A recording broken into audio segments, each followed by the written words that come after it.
और मैं हूं आपके साथ शीतल राजपूत। दिल्ली में केजरीवाल के मुकाबले स्मृति ईरानी को चुनाव मैदान में उतारने की तैयारी चल रही है।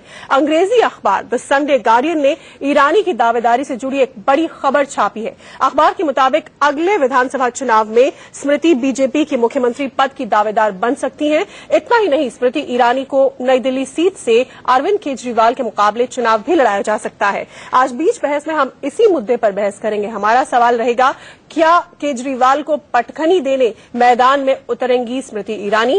क्या मोदी दिल्ली के सियासी खेल में बड़ा दांव खेलेंगे? दिल्ली में बीजेपी के सीएम पद की रेस में केंद्रीय मानव संसाधन मंत्री स्मृति ईरानी सबसे आगे चल रही है। इंडिया न्यूज के सहयोगी अखबार द संडे गार्जियन के मुताबिक पीएम नरेंद्र मोदी की भरोसेमंद होने का फायदा स्मृति ईरानी को मिल सकता है। द संडे गार्जियन अखबार के मुताबिक दिल्ली विधानसभा चुनाव में बीजेपी की जीत होती है तो पार्टी केंद्रीय मंत्री स्मृति ईरानी को सीएम बना सकती है। ऐसी खबरें हैं कि हर्षवर्धन और मीनाक्षी लेखी के नाम पर पार्टी में सहमति नहीं बन पाई है। दरअसल बीजेपी नहीं चाहती कि सीएम पद के लिए किसी सांसद को इस्तीफा देना पड़े और फिर से उपचुनाव कराने की नौबत आए, इसलिए हर्षवर्धन और मीनाक्षी लेखी के नाम पर पार्टी में सहमति नहीं बनती दिख रही है। बीजेपी के अंदर एक बड़ा खेमा ऐसा है जो चाहता है कि स्मृति ईरानी दिल्ली विधानसभा का चुनाव लड़े। कुछ नेता चाहते हैं कि स्मृति ईरानी नई दिल्ली सीट पर आम आदमी पार्टी के संयोजक अरविंद केजरीवाल को चुनौती दे। दरअसल केंद्रीय मंत्री स्मृति ईरानी दिल्ली की ही रहने वाली हैं और वो साल 2004 में दिल्ली की चांदनी चौक सीट से लोकसभा चुनाव लड़ चुकी हैं। हार के बावजूद उन्होंने कपिल सिब्बल को कड़ी टक्कर दी थी।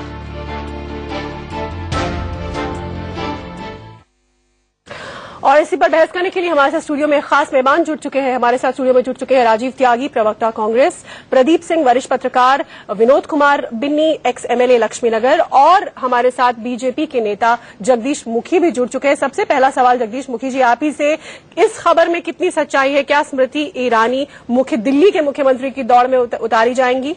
उन पर दांव लगेगा बीजेपी का? नहीं, मुझे इसकी कोई जानकारी नहीं है, किंतु मैं एक बात बताना चाह रहा हूं कि ये जो विषय है ये हमारे राष्ट्रीय नेतृत्व के पास होता है।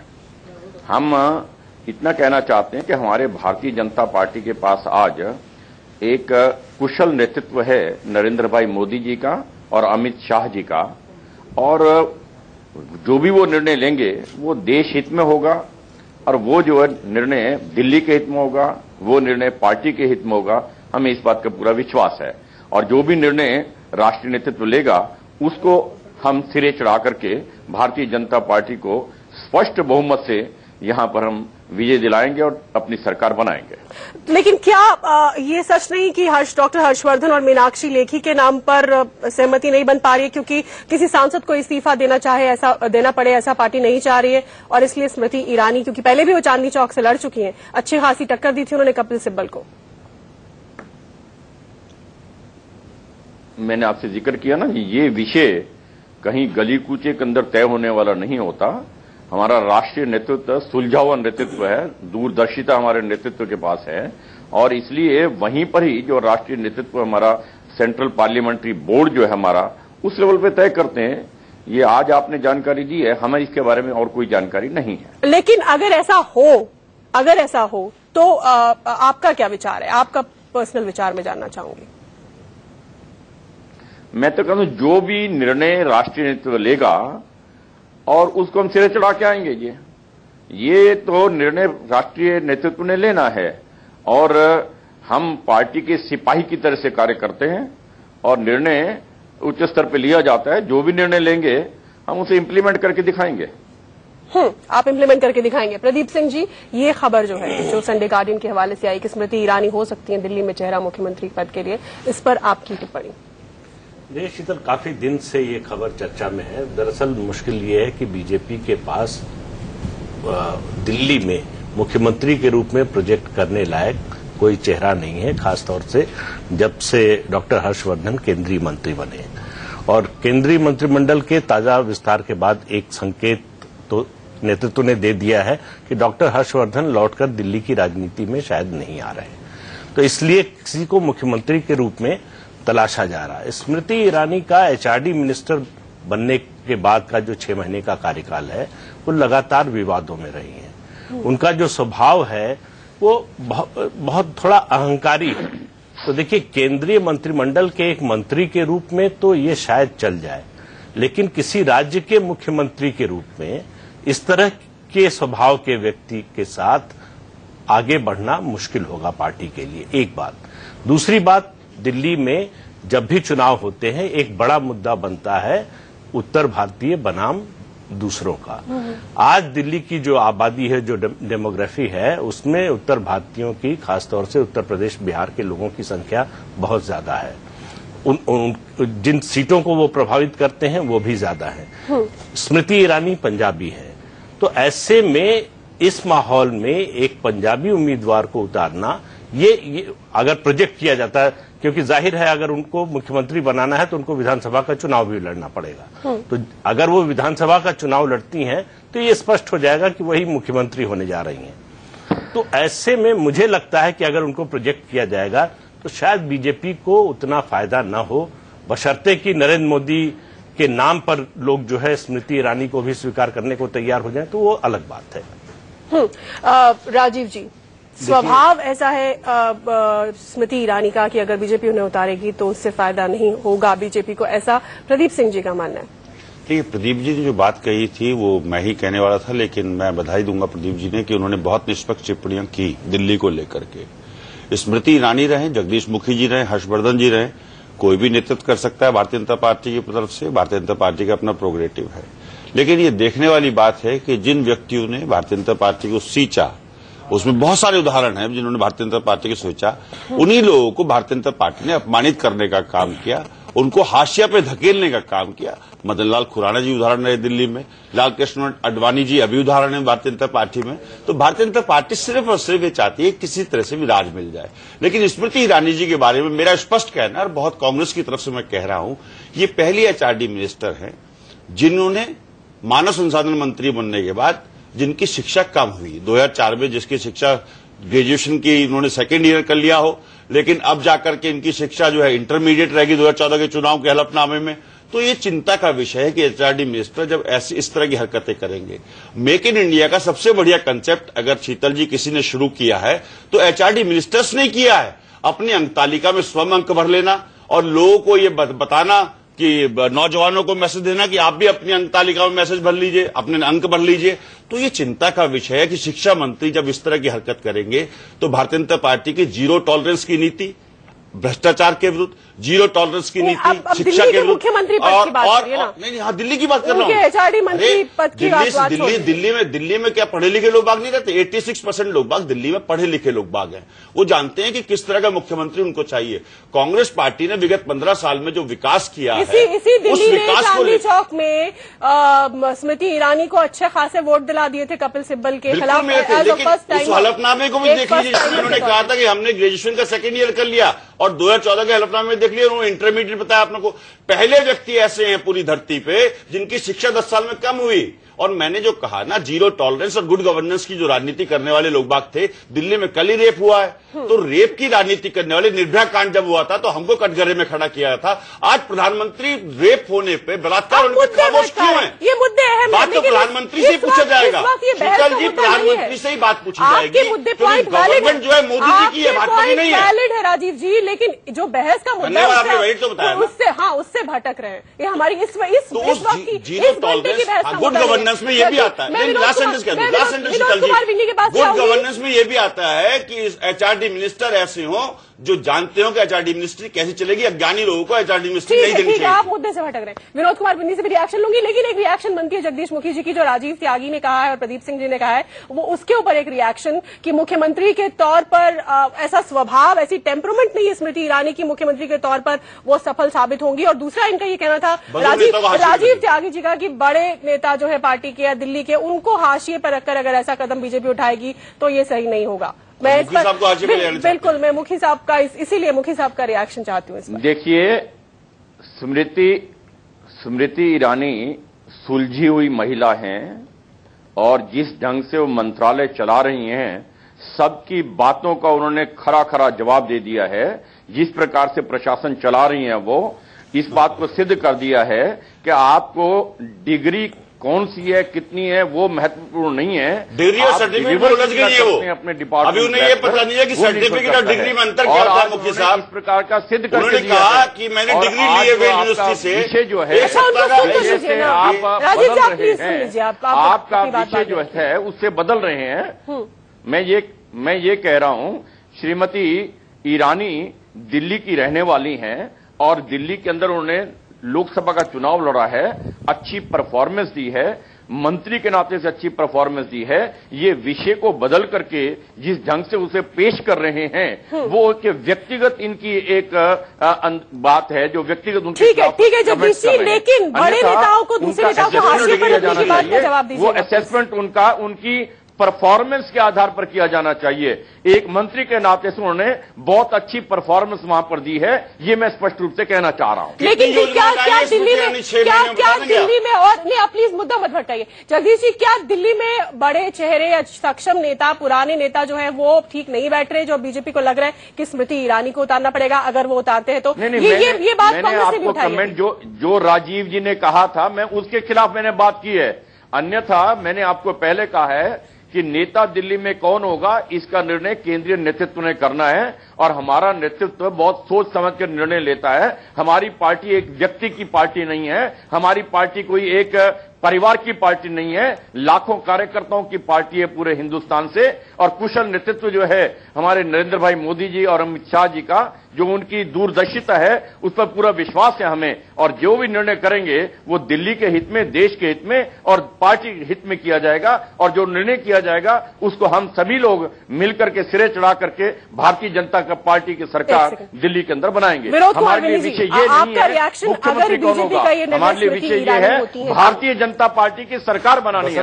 हमें भारतीय जनता पार्टी की सरकार बनानी है। हो सकता है कि पार्टी के हिसाब से बहुत अच्छा उम्मीदवार हो इनके हिसाब से, लेकिन अगर जनता के बारे में आप सोचते हैं और दिल्ली की जनता के हित के बारे में आप सोचते हैं तो आपको ये देखना पड़ेगा कि उनको दिल्ली की जानकारी कितनी है, उनके दिल्ली की कार्यकारिणी में कितना काम किया है, दिल्ली के लोगों की बारे में उनकी वो दिल्ली की रहने वाली है। रहना एक अलग काम है। आप उसके बाद बॉम्बे जाके पूरा जीवन अपना बिताएं, उसके बाद आप एचआरडी मिनिस्टर हो जाएं और उसमें भी एक भी काम ऐसा ना कर पाएंगे जिसमें लोग संतुष्ट हों, भाई एक भी काम उन्होंने इस दृष्टि से किया हो। और जैसे प्रदीप जी ने कहा है कि उनका जो रवैया थोड़ा अहंकार जैसा शब्द उन्होंने यूज किया, वो अपने आप में चिंता का विषय है, क्योंकि एक एचआरडी मिनिस्टर होकर वो निभाया जा सकता है, लेकिन दिल्ली का मुख्यमंत्री होने के बाद में, क्योंकि आपको हर तरह के लोगों से मिलना है, हर तरह के हर वर्ग के लोग आपसे मिलेंगे, आपको बहुत सारी परेशानियों का सामना करना पड़ेगा, क्योंकि पिछले एक वर्ष में दिल्ली की स्थिति बहुत खराब हुई है और जैसे ही सरकार बनेगी उसके ऊपर बहुत बड़ी जिम्मेदारियां आने वाली हैं। तो इसलिए ऐसा मुख्यमंत्री मेरे ख्याल से, वो इंटरनल फैसला है, किसी को बनाए ना बनाए इनका अपना डिसीजन, लेकिन अगर जनता के बारे में आप सोचते हैं तो मेरे ख्याल से एक अच्छा मुख्यमंत्री दिल्ली के नेतृत्व में से निकाल के किसी को लाएं।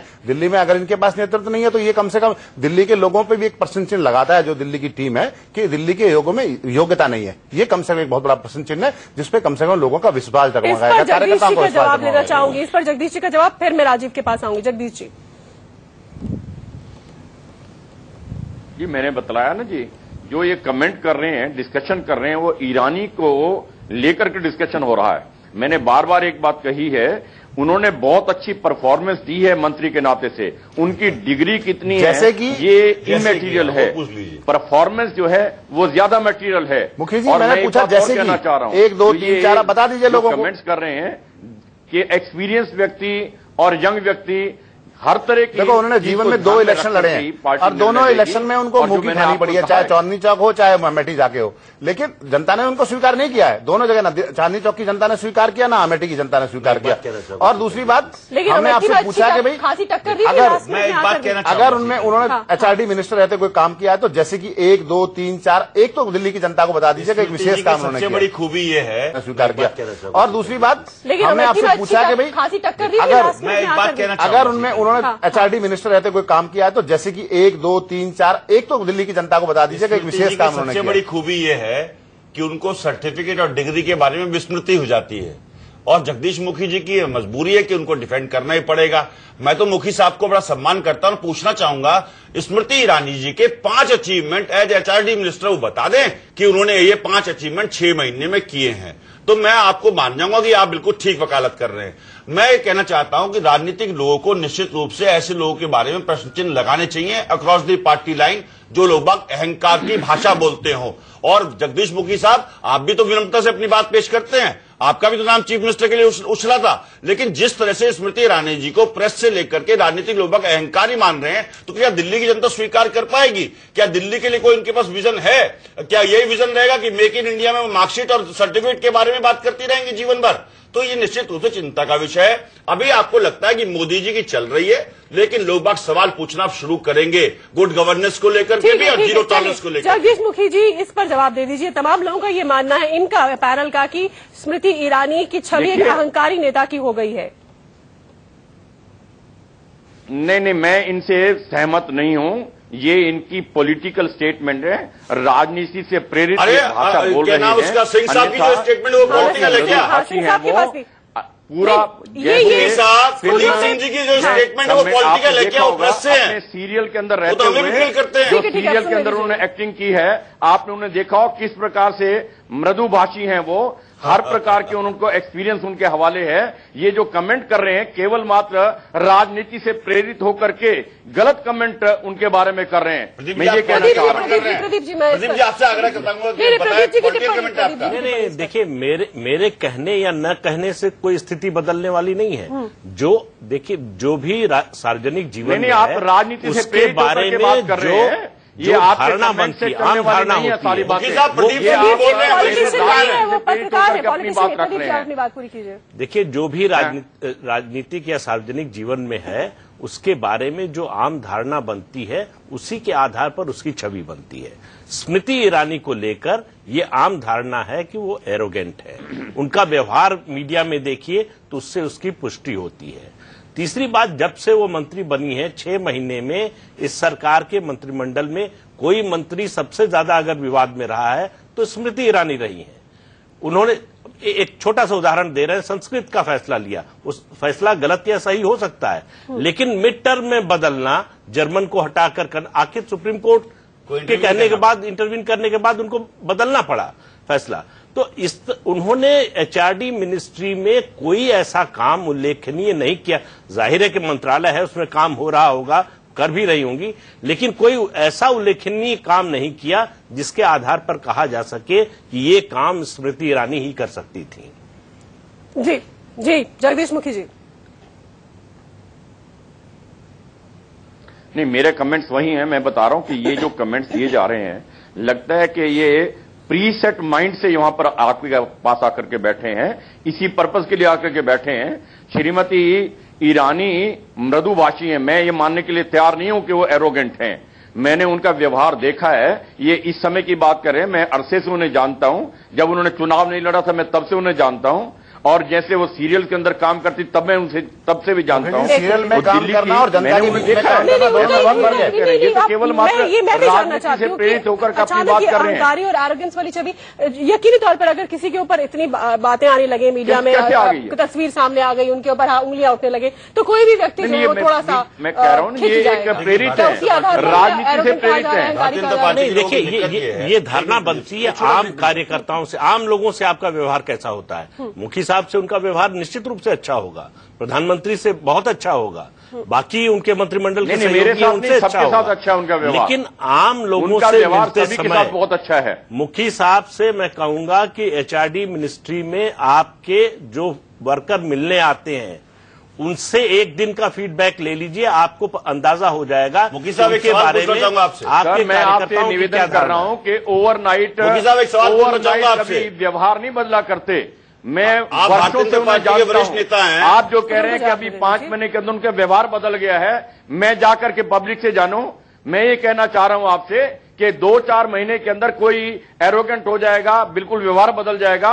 इतने सालों से हम उन्हें जानते हैं, हर प्रकार के उनके पास योग्यता है, मृदुभाषी हैं। ये आपका केवल मात्र यानी आप ये कह रहे हैं, आप ये कह रहे हैं कि अगर स्मृति आपने स्वीकार कर लिया कि नेतृत्व वही रहेगा। ईरानी बीजेपी की मुख्यमंत्री की वही होने जा रही है, वही उनकी कैंडिडेट होने जा रही है, आप ये मान रहे हैं, और वह सर्वमान्य होगा, सभी को कबूल होगा? नहीं, मैं नहीं मान रहा। आपने डिस्कशन को बदल दिया है। आपने ये डिस्कशन नहीं है, आप तो स्मृति ईरानी पर डिस्कशन शुरू किया है। तभी मैं कह रहा हूं ये जो भी कमेंट कर रहे हैं केवल मात्र राजनीति से प्रेरित होकर के कर रहे हैं। इनके इस प्रकार के कमेंट वाजिब नहीं है उनके बारे में। इनके कमेंट उस प्रकार के वाजिब नहीं है स्मृति ईरानी के बारे में। राजीव जी, जगदीश मुखी साहब, आपकी ये मजबूरी है कि आपको टीवी पे उनको डिफेंड करना पड़ेगा, लेकिन मैंने जैसे कहा कि आपके पास अनुभव वाले लोगों की कमी नहीं है, लेकिन भारतीय जनता पार्टी की शैली है कि जो लोग बाग भारतीय जनता पार्टी को सींचे और बड़ा बनाए, उन लोगों का अपमान करने में आप लोग बाग कसर नहीं छोड़ते, आपकी पार्टी कसर नहीं छोड़ती। अडवाणी जी का उदाहरण हमारे सामने है और आपका भी उदाहरण मैं आपको बता रहा हूं, आपको भी उसी चीज में ले आकर के ये लोग बाग अलग हटाने का काम करेंगे। नहीं, मेरा आपसे जानना है कि क्या भारतीय जनता पार्टी अपराध पे लगाने? आप जगदीश मुखी जी से 1-on-1 कर लीजिएगा। फिलहाल इस पैनल डिस्कशन में इतना ही। आप सभी का हमारे साथ जुड़ने के लिए धन्यवाद। तो क्या बीजेपी का दांव होंगी स्मृति ईरानी, दिल्ली में अरविंद केजरीवाल के सामने होंगी वो? इसी पर थी हमारी आज की ये बहस। फिलहाल इसमें इतना ही, लेकिन इंडिया न्यूज पर खबरों का सिलसिला लगातार जारी है। देखते रहिए इंडिया न्यूज।